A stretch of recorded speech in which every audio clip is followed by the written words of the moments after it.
வணக்கம். எல்லாரும் கேள்விப்பட்டிருப்பீங்க, நீட் எக்ஸாம் கேன்சல் பண்ணிட்டு எக்ஸாம் வைக்க போகிறான்ற மாதிரி. இந்த ஆல் ஓவர் இந்தியாவில் இந்த நடந்த பிரச்சனைக்கு ஒரே ஒரு ஃபேமிலி தான் காரணம்னு சொன்னால் நீங்கள் நம்புவீங்களா? ஆமாம், அந்த ஃபேமிலி பேர் தான் பிவால் ஃபேமிலி. அந்த பிவால் ஃபேமிலியில் அது எங்கே இருக்குன்னா, அந்த ஃபேமிலி ஜெய்ப்பூர், ராஜஸ்தான், அங்கே இருக்கிற ஒரு குடும்பம். அதில் இருக்க அண்ணன் தம்பிங்க 3 பேர். அந்த 3 பேர் பண்ண வேலை தான் இப்போது ஆல் இண்டியா ப்ராப்ளமாக அது இருக்குது. அதை பற்றி கொஞ்சம் பார்க்கலாம். அந்த அண்ணன் தம்பி 3 பேர் வந்து தினேஷ், மஹிலால், விகாஷ். இவங்க 3 பேர் தான் இதோட மாஸ்டர் மைண்ட். இவங்க வந்து ஒரு கன்சல்டன்சி வச்சுருக்காங்க. கன்சல்டன்சி வச்சுட்டு, அதுதான் கன்சல்டன்சினா நம்ம பார்ப்போம்ல, ஒர்க்கு தேடுறவங்களுக்கு அவங்க ஜாப் ஆஃபர் பண்ணுற மாதிரி ஒரு இது வச்சுருக்காங்க. ப்ளஸ் வந்து அவங்க வந்து மெடிக்கல் சீட்ஸ் போடுற ஒரு பெரிய புரோக்கர்ஸாக இருந்திருக்காங்க. அவங்க கூட ஒரு டைப்பில் இருந்தவங்க தான் ஷிகார் நெட்வொர்க் சொல்லிட்டு. அவங்க யாருன்னா, இந்த அந்த நீட்டுக்கு கோச்சிங் சென்டர் வைக்கிறாங்களே, இப்போ அது ஒரு பெரிய இது போயிட்டுருக்குல்ல, அது மாதிரி வச்சு நடத்துகிறவங்க அவங்க. இவங்க 2 பேர் டைப் தான். மெயின் வந்து இந்த பிவால் ஃபேமிலி தான். இந்த ஃபேமிலிக்கு ஒர்க் பண்ணுறவங்கள ஒருத்தர் தான் குல்கர்னி பேர். அவர் பேர். அவர் வந்து கெமிஸ்ட்ரி ப்ரொஃபஸர். நம்ம பிரேக்கிங் பேட் சீரியஸ் வந்ததுலேருந்து பெரிய பெரிய க்ரைம்லாம் பண்ணுறது பார்த்தீங்கன்னா அந்த கெமிஸ்ட்ரி ப்ரொஃபஸர் தான். அவங்களுக்கு என்ன ஆச்சுன்னு தெரில. இதுலேயும் அந்த க்ரைமில் வந்து அவர் தான் இன்க்ளூட் ஆகிருக்காரு, குல்கர்னின்றவர்.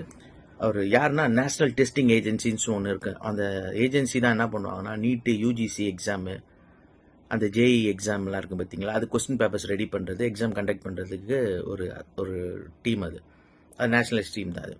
அதில் ஒர்க் பண்ணியிருக்காரு இந்த குல்கர்னின்றவர். வந்து இவர் என்ன பண்ணியிருக்காரு, கொஸ்டின்ஸ் பேப்பர்ஸை எடுத்து அந்த கொஸ்டின் பேப்பர்ஸை சால்வ் பண்ணுறதுக்கு பெரிய பெரிய இன்ஸ்டியூட்டில் இருக்கிற ஸ்டூடெண்ட்ஸ் அவங்கள வர வச்சு அந்த கொஸ்டின் பேப்பர்ஸை கொடுத்து அந்த பேப்பர்ஸை சால்வ் பண்ணி அந்த பேப்பர்ஸை அவங்க நடத்துகிற இன்ஸ்டியூட், அதாவது நீட் எக்ஸாம் சென்டர்ஸ் நடத்துகிறாங்களே, அதில் இருக்கிற ஸ்டூடெண்ட்ஸ்க்கு வந்து ஃபார்வர்ட் பண்ணியிருக்காங்க.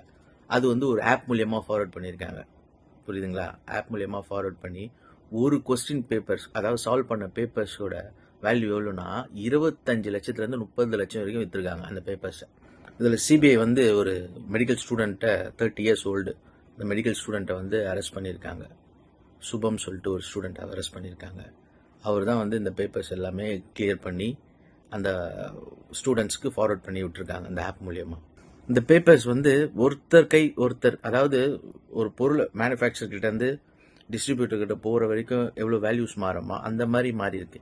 இப்போ இவர்கிட்டேருந்து மாறும் போது இவர்கிட்ட 10 லட்ச ரூபாய்க்கு அந்த பேப்பர் வந்திருக்கு. இவர் செகண்டரி ஒருத்தர்கிட்ட கொடுக்கும்போது அதை 30 லட்ச ரூபாய்க்கு வித்துருக்காரு. இதில் இன்னும் ஒரு கொடுமைனா, அந்த சப்ளை டிமாண்ட் நம்ம படிச்சிருப்போம், கேள்விப்பட்டிருக்கோம். அந்த ஒரு ரோல் இங்கே பிளே ஆயிருக்கு. எதுக்காக சொல்ல வரேன்னா, அது ஒரு ஸ்கீம் மாதிரி, அதாவது மணி ஸ்கீம். அது 30 லட்சம் 15 லட்சம் போன இதுவே நாளைக்கு எக்ஸாம், இன்னைக்கு அந்த பேப்பரை கொடுத்துருக்காங்க. எவ்வளோ தெரியுமா கொடுத்துருக்காங்க? 30 லட்சம் 15 லட்சம் போன பேப்பரோட வேல்யூ வெறும் 30,000 ரூபாய்க்கு கொடுத்துருக்காங்க. அப்போ பாருங்க,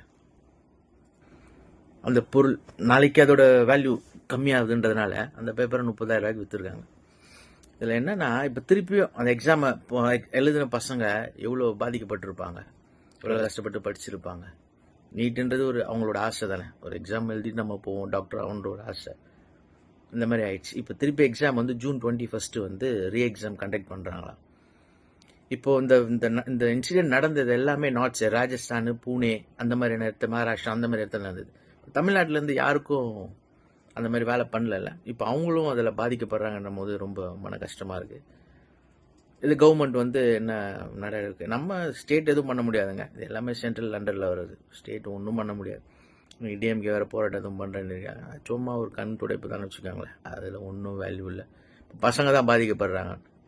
அவ்வளோ செக்யூரிட்டிஸ் இருக்குது. இப்போ நம்ம நியூஸில் பார்த்துருப்போம், நீட் எக்ஸாம் எழுத போகும்போது எவ்வளோ செக்யூரிட்டிஸ் பசங்களோட ட்ரெஸ்லேருந்து எல்லாத்தையும் எப்படி பண்ணுறாங்க. எவனோ ஒருத்தம் பண்ணதுக்கு நம்ம பசங்க எல்லாம் பாதிக்கப்படுறாங்க. மனசு எவ்வளோ கஷ்டப்படும். இது எப்படி போய் முடிய போகுதுன்னு தெரில. சரி, பார்ப்போங்க. இது போல் இன்ஃபர்மேஷன்ஸ் வேணும்னா நம்ம சேனலை லைக் பண்ணி, ஷேர் பண்ணி, சப்ஸ்கிரைப் பண்ணுங்கள். Political drama with Kamesh. Bye.